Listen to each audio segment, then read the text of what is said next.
Welcome to Sravani's media. ఒకరేమో delta tiger అంటారు, ఇంకొకరేమో Palnadu tiger అంటారు. కానీ ఈ పులులన్నీ ఇప్పుడు ఎక్కడా? ఇదే ఇప్పుడు తెలుగుదేశం పార్టీలో వినిపిస్తున్న ప్రశ్న.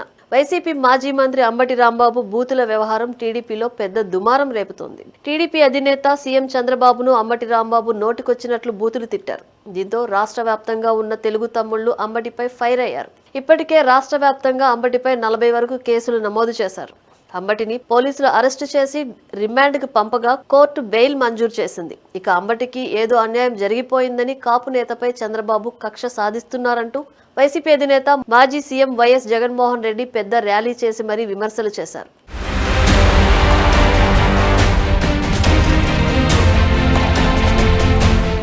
జగన్ విమర్శలకు టీడీపీ నేతల తరపున ఎవరు స్పందించారనే విషయం ఇప్పుడు పార్టీలో పెద్ద ఎత్తున చర్చకు దారితీసింది.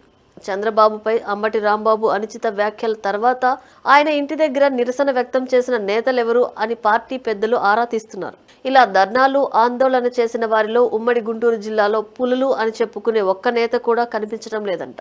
గుంటూరు పశ్చిమ నియోజకవర్గం నుంచి ఎమ్మెల్యేగా ఎన్నికైన బీసీ మహిళ గల్లా మాధవి, పత్తిపాడు ఎమ్మెల్యేగా ఎన్నికైన ఎస్సీ నేత రామాంజనేయులతో పాటు బీసీ, ఎస్సీ సామాజిక వర్గానికి చెందిన నేతలు, కార్యకర్తలు మాత్రమే ఉన్నట్లు పార్టీ పెద్దలకు తెలిసింది.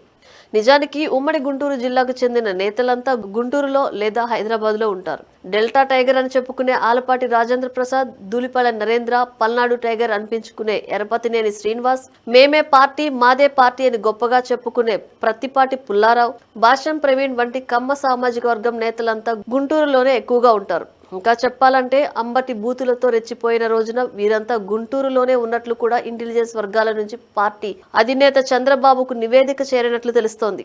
అయితే వీళ్లలో కనీసం ఒక్కరు కూడా ఆ రోజు ఇంటి నుంచి రోడ్ల మీదకు రాలేదని, అధినేతను బూతులు తిట్టినా కూడా కనీసం వీరికి చీమ కూడా కుట్టినట్లు వ్యవహరించలేదని అధినేతకు అందిన నివేదికలో స్పష్టంగా ఉన్నట్లు సమాచారం.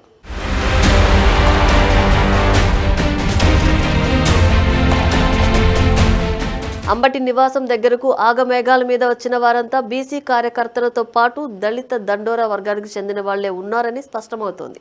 గుంటూరు సిటీలో ఉన్న సీనియర్ నేతలంతా నిమ్మకు నీరెత్తినట్లు వ్యవహరించారనే విషయం ఇప్పుడు పార్టీలో హాట్ టాపిక్ గా మారింది. వీరిలో ఆలపాటి, ప్రత్తిపాటి మంత్రి పదవులు కూడా అనుభవించారు. ఎరపతినేని, ధూళిపాళ్ల పదవుల కోసం ఎదురు చూస్తున్నారు. పదవులు కావాలి కానీ పార్టీకి, కార్యకర్తలకు అండగా ఎందుకు ఉండటం లేదనే ప్రశ్నలు వినిపిస్తున్నాయి.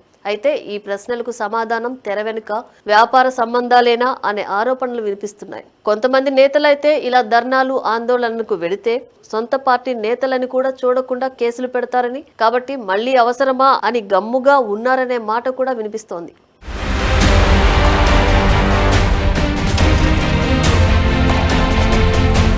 దీనిపై ఇప్పుడు ఆయా నేతలంతా ఎవరి కారణాలు వాళ్ళు చెబుతున్నట్లు తెలుస్తోంది. ఒకరు జ్వరం అంటుంటే మరొకరేమో తాను గుంటూరులో అందుబాటులో లేనంటున్నారు. ఇంకొకరు మాత్రం నేను ప్రయాణంలో ఉన్నాను, నాకు అసలేం జరిగిందో కూడా తెలియదు అని బుకాయిస్తున్నారట. ఎన్నికల ముందు వరకు మా పార్టీ అని గొప్పగా చెప్పుకున్న సీనియర్ టైగర్లు ఇప్పుడు మాత్రం నాకెందుకు వచ్చిందిలే అన్నట్లుగా వ్యవహరిస్తున్నట్లు అధినేత దృష్టికి వచ్చింది. తొలిసారి ఎన్నికైన గల్లా మాధవి, రామాంజనేయులు వంటి బీసీ, ఎస్సీ నేతలు చూపించిన తెగువను సీనియర్లు ఎందుకు చూపించలేదని లోకేష్ ఆగ్రహం వ్యక్తం చేసినట్లు తెలుస్తోంది. ఇందుకు కారణాలపై పూర్తిస్థాయి నివేదిక ఇవ్వాలని పార్టీ పెద్దలను లోకేష్ ఆదేశించినట్లు సమాచారం. పెద్దలు నిజాయితీగా నివేదిక ఇస్తే వైసీపీ నేతలతో టీడీపీ ఎమ్మెల్యేల తెర వెనుక వ్యాపార సంబంధాలు తప్పకుండా బయటపడతాయనేది పార్టీ కార్యకర్తల మాట. ఏది ఏమైనా వైసీపీ నేతలతో ప్రస్తుత టీడీపీ ఎమ్మెల్యేలు తెర వెనుక అనుబంధాలు, వ్యాపార సంబంధాలు తెంచుకోకుంటే వారి రాజకీయ భవిష్యత్ అంధకారం కావటం ఖాయం.